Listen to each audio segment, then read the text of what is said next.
This sufficiently is what we call an Umwelt, and it contrasts in principle with, even though it partially includes, something of the things of the physical environment. I think I begin to understand your ironic manner whenever the subject of realism in philosophy arises. Realists assume our experience begins with things as such, whereas now I see that our experience directly is only of things as subsumed within objects and the species-specific structure of an objective world. If entia realia and entia rationis are equally objective within our experience, then the sorting out of which is a problem rather than a given. Exactly so. Now, if I can only get you to see how object presupposes sign, perhaps we can get some lunch. Well, please do so, and now that you mentioned it, the quicker the better, for I am getting hungry. Within an Umwelt, objects are reality, so far as the organism is concerned. But without language, the animals have no way to go beyond the objective world as such to inquire into the physical environment in its difference from the objective world. Now, within a Lebenswelt, by contrast, that is to say, within an Umwelt internally transformed by language, the reality, so far as the organism is concerned, is confused with and mistaken for the world of things. Objects appear not as mixtures of entia rationis with entia realia, but simply as what is real being, a world of things. Well, that's the general assertion of realists. It also reminds me of Reid's philosophy of common sense. As well it might. Descartes and Locke confused objects as suprasubjectively terminating relations with their counterposed subjective foundations or bases in the cognitive aspect of subjectivity, thereby reducing Umwelt to Innenwelt. Now, Reid, in seeking to counter them, and especially Hume after them, confused public objects with things, ens primum cognitum with ens reale in the earlier terms of Aquinas, thereby reducing Umwelt to physical environment. But the physical universe of things is distinguished from within the world of objects as the sense of that dimension of objective experience which reveals roots in objects that do not reduce to our experience of the objects. Now, reality in this hardcore sense of something existing independently of our beliefs, opinions, and feelings is not given to some magical faculty of common sense. There is no gift of heaven facilely discriminating the real for our otherwise animal minds, a gift such as Reid avers, which only bias or some mistaken religious principle can mislead. So, you are saying that the reality of objects within experience for any animal is a confused mixture of entia realia and entia rationis, but that this confusion only comes to light in the experience of human animals by means of a species-specific modeling of the world which you call language. That is what I am saying. But by now, the discussion was no longer exclusively in the hands of the scholastic realists. The key distinction this time came rather from the nominalists after Occam, and they were thinking exclusively of particular things, alone, according to their doctrine, belonging to the order of ens reale, in contrast to every relation which is, as such, an ens rationis.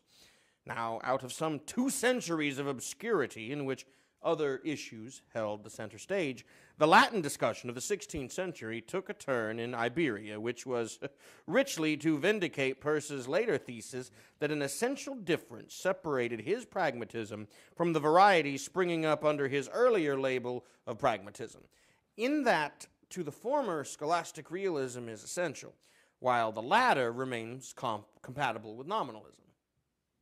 Then came the virtual extinction of semiotic consciousness that we call modernity, a dark age that did not really end until Peirce returned to the late Latin writings and resumed the thread of their developing semiotic consciousness, first by explicitly naming the 3 elements or terms grounding the triadic sign relation, and then by shifting the emphasis from being to action with the identification of semiosis.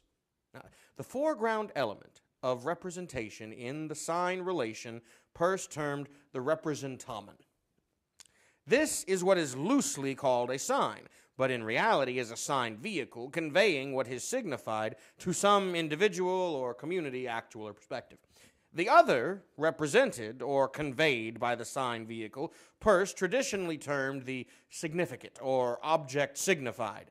In this two-word expression, to tell the truth, the first word is redundant.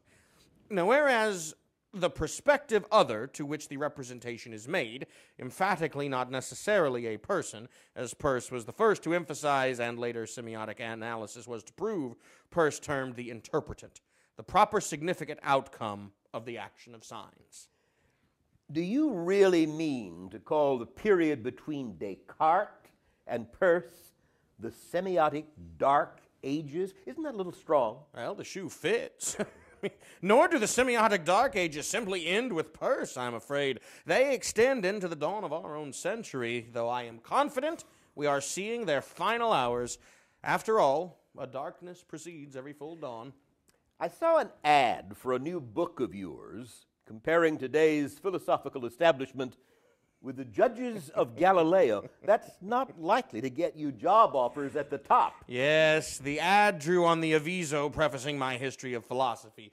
It was calculated, well or ill, to sell the book to those disaffected from the philosophical side of modernity, its dark side, as distinguished from the glorious development of idioscopic knowledge that we call science. Idioscopic? A knowledge that cannot be arrived at or verified without experimentation and often the help of mathematica formulae. As opposed to what? Common sense? No, as opposed to the semiotic knowledge, the systematic realization of consequences implied by the way we take reality to be in those aspects wherein direct experimentation and still less mathematization isn't of much avail. In semiotics, this distinction has been explained as the distinction between doctrina and scientia, as the scholastics understood the point prior to the rise of science in the modern sense. Now, Peirce himself characterized the distinction as semiotic versus idioscopic, borrowing these terms from Jeremy Bentham. More strange terminology. Why can't semioticians talk like normal people? And by the way, is Peirce's usage faithful to that of Bentham? And is Bentham actually the originator, the coiner of these terms? Well, first, normal is as normal does. Now, how can you develop new ideas without new words to convey them? Of course, old words used in unfamiliar ways can also serve, but tend to mislead in any case. I mean, surely you won't deny that new insights require new ways of speaking. Perhaps you've been an undergraduate teacher too long. Point taken. But what about the reliability of Peirce's usage vis-a-vis Bentham's coinage of these terms, if he did coin them? As to the exact relation of Peirce's appropriation to the sense of Bentham's original coinage, I can't help you there. I've never looked into Bentham directly, but I find the distinction in Peirce useful, even crucial to understanding the postmodern development of semiotics. Now, you said just now that what I would call the common sense notion of a sign, a particular thing representing something other than itself, Peirce called technically a representamen, and that this is not the sign itself, technically speaking, but what you rather termed a sign vehicle, functioning as such only because it is the foreground element in the three elements whose linkage or bonding makes up the sign, technically or strictly speaking. Yes, you have followed me well.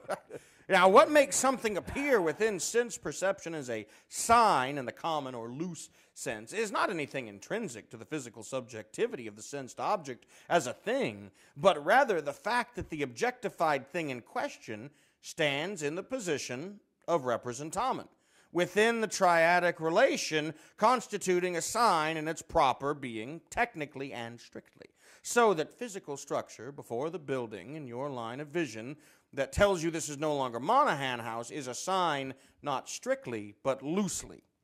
Strictly, it is the element of other representation within a triadic relation having you with your semiotic web of experience and private semiosis as a partial interpretant, and this building here housing my office, among other things, as its signified object.